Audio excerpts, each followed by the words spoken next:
Bonjour à tous et bienvenue à ce nouveau Good Morning Market. Nous sommes le lundi 28 juin 2021. Alors, un lundi qui sera plus ou moins calme, hein, mais cette semaine sera cruciale. On va en parler. On aura les données sur l'inflation en zone euro, mais également les données sur le marché du travail américain vendredi, le rapport mensuel NFP, comme chaque premier vendredi du mois. Alors, la semaine dernière, en fin de semaine dernière, on a pris connaissance des données de l'inflation PCE aux États-Unis. C'est la mesure de croissance des prix privilégiée par la Réserve fédérale américaine. Alors, cette donnée a fait état d'une accélération de 3,6% en glissement annuel en avril à 3,9% en glissement annuel en mai. L'indicateur corps est passé de 3,1% à 3,4%.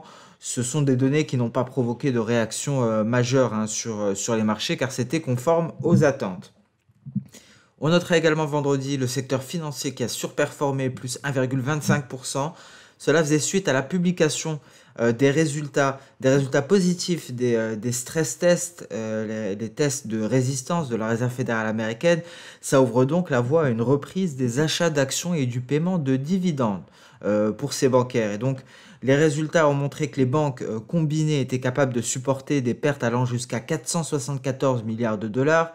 Et donc, ce qui a entraîné tout le secteur en hausse, une hausse qui a été nourrie par l'anticipation de la reprise de distribution de capital aux actionnaires. Donc, des valeurs bancaires qui surperforment grâce notamment à ces stress tests. On notera également le dollar américain qui a perdu un peu de terrain et l'euro-dollar est passé au-dessus d'un 19,70. Mais ce mouvement a été effacé et l'euro-dollar est dans le rouge en ce début de semaine. On va en parler bien entendu plus dans le détail. Alors on a pu constater des baisses, hein, sur le marché des céréales, notamment le maïs et le soja, hein. Donc c'était vendredi, la Cour suprême a décidé que l'Agence de protection de l'environnement avait le pouvoir d'exempter un certain nombre de raffineurs des quotas fédéraux de biocarburants, hein, des quotas qui étaient mis en place. Alors c'est une décision qui est favorable aux petites raffineries américaines, car elles ne seront peut-être pas obligées de mélanger des carburants renouvelables à l'essence et au diesel.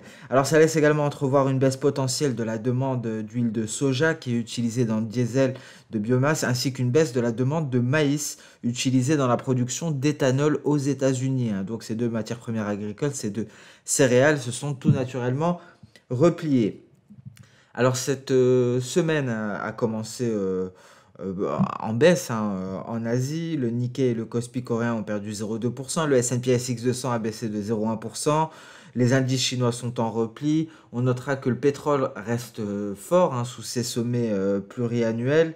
En prévision de la réunion de l'OPEP+, prévue jeudi. Donc c'est encore un grand rendez-vous de cette semaine. Donc à noter l'inflation de la zone euro mercredi, jeudi réunion de l'OPEP+, et vendredi les données NFP. Donc une fin de semaine chargée. Mercredi, jeudi, vendredi seront des séances très attendues par les opérateurs.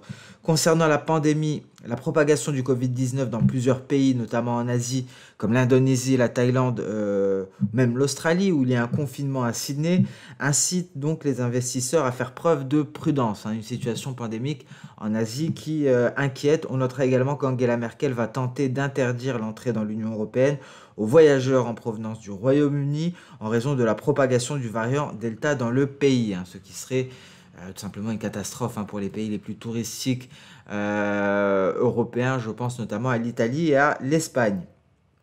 On notera également que le gouvernement portugais vient d'annoncer que les voyageurs en provenance du Royaume-Uni doivent être placés en quarantaine pendant 14 jours s'ils ne sont pas entièrement vaccinés. Donc le Portugal prend les devants, hein, déjà à ce niveau-là. Donc on notera qu'il n'y a donc aucun chiffre majeur, hein, pour cette séance et donc si je puis dire, le plus attendu sera la fin de semaine. Cependant, on prendra connaissance de certains discours, hein, de banquiers centraux ici, notamment de la BCE et de la Réserve fédérale américaine. Voilà pour le calendrier économique du jour. On passe sans plus tarder sur les indices boursiers. On commence par le DAX en léger repli, tout de même au-dessus. Légèrement en dessous des 15 600 points. Vous voyez, en intraday, on est toujours dans ce range concernant le DAX en données H4. On a bel et bien traversé le nuage par le twist. On l'a testé même ici, ce support de SSB. et on est en plein milieu de ce range. On attend donc une éventuelle cassure de la bande supérieure pour aller chercher ce retracement de Fibonacci, retracement externe à 161,8%. Et c'est un seuil également, ce sont les 15 700 points. Alors une cassure de ces 15 700 points, c'est retour les records historiques, voire un nouveau record à 15 870 points. Ça permettrait de finaliser cette vague haussière qui nous a intégré dans notre range et donc d'aller marquer de ce fait un nouveau record historique. Ça, c'est le scénario baissier. Pas énormément de catalyseurs hein, en ce début de semaine, mais en cas de sortie par le haut, voici la cible à aller chercher. Et une cassure par le bas et donc une traversée du nuage nous renverrait directement aux 15 370 points. Ici, tout simplement, retracement à 100%. Donc voilà pour les deux scénarios. Il n'y a rien à faire pour le moment tant qu'il n'y a pas une sortie de ce range. Le Nasdaq sur des records, hein, 14 356, aux portes des records historiques. Vous voyez, on fait face à une résistance. Hein, c'est une précédente projection d'Osoda à 14 377 points.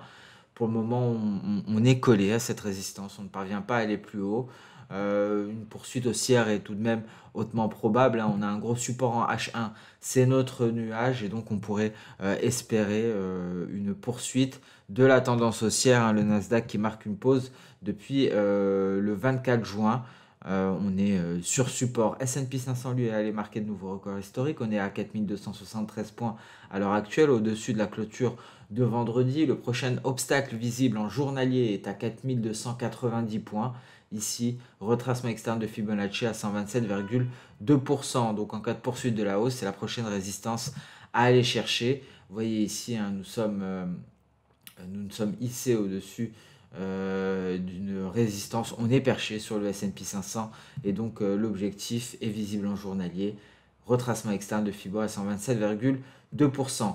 Le Dow Jones, donc après une sortie du nuage par le haut, validée par la Chikou, a poursuivi vendredi. On peut s'attendre encore une fois à une poursuite de la hausse. Hein. C'est un signal d'achat en journalier selon Ishimoku. Vous voyez les données intraday. Il y a une grosse résistance qu'il faudra franchir ici, les 34 465 points. En cas de franchissement de ce niveau, direction les 34 770 points. La précédente zone hein, qui avait fait office de résistance et qui avait permis la formation ici d'un double top. C'est la zone que l'on n'était pas parvenu à franchir précédemment et c'est celle à aller chercher si on parvient à se hisser au-dessus de cette résistance. Le Russell 2000 également sous résistance, les 2340 points, on ne parvient pas à les franchir, on est en train de consolider aux portes de records et donc si on parvient à s'installer au-dessus, la voie serait ouverte pour de nouveaux records historiques sur le Russell 2000. Alors excusez-moi, voilà. Le Bitcoin à présent, toujours en range, conso. On a eu un signal ici, dead cross, croisement de la moyenne mobile 50 avec la moyenne mobile 200. On a une grosse résistance, c'est notre nuage qui vient exercer une pression sur les cours. Pour l'heure actuelle, la résistance est à 35 000 $, hein, le seuil psychologique, elle correspond à ce palier de Kijun. Alors si on parvient à se hisser au-dessus, c'est tout à fait possible, direction la moyenne mobile à 50 période, 38 500 $ environ. En revanche, si on venait à casser les 30 000 $, ce serait le signal, direction 20 000, 19 000 $. C'est ce que l'on a répété la semaine dernière. Rien de nouveau sur le Bitcoin. Le gold, tout d'abord en données hebdo, vous voyez, on était allé chercher la SSB, on rebondit petit à petit. La résistance de taille est au-dessus des 1800 $, 1820 $ l'once très exactement. On est en train de longer le bas de nuage en données journalières. Il n'y a rien à faire ici. Un signal de vente, en revanche, nous serait donné si on venait à passer sous les 1764 $ l'once, ici, ce retracement à 50%. Et la cible serait le retracement à 61,8%, les 1690 $. C'est le niveau qui avait stoppé les précédentes baisses et permis ici la formation d'un double creux. Ça nous rappelle hein, le Dow Jones, mais inversement. Le Dow Jones, on a parlé d'une zone de résistance qui a permis la formation d'un double sommet. Et ce serait la cible en cas de percée haussière. Sur le gold, c'est l'inverse. La cible serait un support qui avait permis la formation d'un double creux. Je reviens rapidement sur le Dow Jones hein, pour voir le parallèle et le raisonnement qui est quasi similaire. Vous voyez, sur le Dow Jones, on a ces précédents doubles sommets formés sur une résistance. Et la cible serait justement ce niveau de résistance si on franchissait une résistance intermédiaire. Et ici, sur le gold, c'est exactement la même chose en inversé. On a un support qui avait permis la formation d'un double creux et la target, la cible serait ce support si on venait à casser un support intermédiaire. Le silver, on est toujours sous résistance, la résistance des 26-23. Donc ici, effectivement, en cas d'invalidation du scénario baissier sur le gold, ce serait scénario haussier également pour le silver qui irait chercher les 26-80. Alors, l'alerte baissière serait donnée en cas de franchissement des 25-60 ici sur le silver. C'est le niveau à surveiller pour les vendeurs. Pour l'heure, on est plutôt bien orienté. Alors, visiblement, comme on peut le voir ici, on sent qu'il y a tout de même plus de force sur le silver. On a beaucoup de mèches supérieures ici sur le gold. Il y a des vendeurs qui font leur apparition aux alentours des 1790. Le silver également, mais il semble mieux orienté. Donc voilà, c'est vraiment mitigé pour les métaux précieux. Tout dépendra d'un côté du biais vert, mais on va détailler les métaux précieux cet après-midi. Alors du point hebdomadaire, on va parler des perspectives pour le métal jaune, perspectives pour le gold. Donc je vous donne les deux scénarios et on essaie d'affiner cela cet après-midi. Le pétrole qui reste sur des sommets, vous voyez ici en mensuel, il y avait un très beau signal de long terme Ishimoku, la hausse se poursuit, 74 dollars pour le WTI, au-dessus même, on est très haut perché, une tendance haussière qui se construit, qui se maintient petit à petit dans l'attente de jeudi, la réunion des pays membres de l'OPEP+. On est tiraillé donc il y a des risques, il y a notamment l'OPEP+, et il y a le nucléaire iranien qui pèse sur le pétrole, mais un pétrole qui reste tout de même extrêmement fort pour le moment. Même topo pour le Brent qui est face à une oblique baissière de long terme. Donc je reste tout de même prudent sur le pétrole face au risque d'un point de vue fondamental, avec une hausse prochaine de la production, mais également l'arrivée du pétrole iranien sur le marché, mais également cette configuration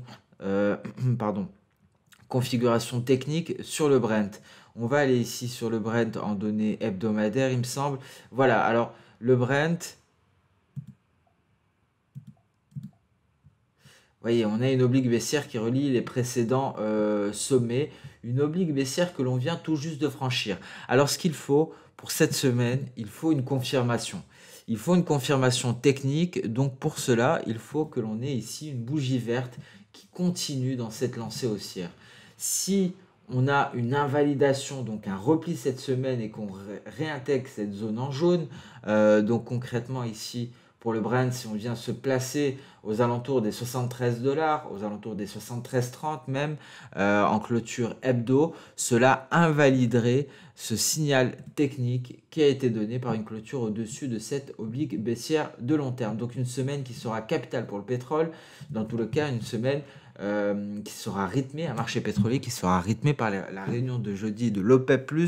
Donc pour les perspectives à moyen terme, ce sera une semaine capitale pour le pétrole. En atteste cette configuration technique sur le Brent, un Brent qui a clôturé en hebdo au-dessus de cette oblique baissière qui relie les différents sommets depuis 2008 tout de même. Donc voilà pour cette configuration technique sur le pétrole, un pétrole donc qui sera sous les feux de la rampe cette semaine. On passe sans plus tarder sur le marché d'échange. Alors à ce niveau-là, un dollar qui stationne, un dollar qui fait du surplace. On a un gros support ici. Vous voyez, comme il a servi de support, comme on l'avait pressenti vendredi, on a tenté une intégration rejetée dans l'immédiat. C'est exactement la même situation que pour l'euro-dollar. Situation symétrique ici pour l'euro-dollar qui est sous résistance. Cette résistance, c'est le nuage Ishimoku.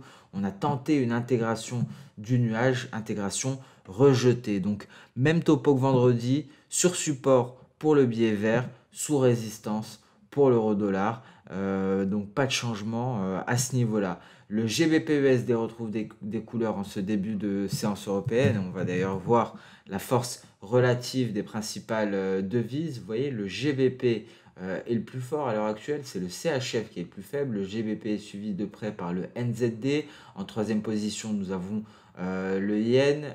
Le dollar américain fait partie des plus à la traîne ici, comme on peut le voir, avec également donc le CAD, l'AUD, l'euro et nous l'avons dit le CHF. Donc un GBP qui est fort, donc un GBP USD qui rebondit en direction à nouveau du bas de nuage, le bas de nuage qui est aux alentours des 1,3945, ça ne change rien aux perspectives baissières, à cet objectif qui est la ligne de coup de notre probable double sommet, mais en tout cas l'heure est à la reprise avec un GBP qui est en train de se renforcer en début de séance européenne.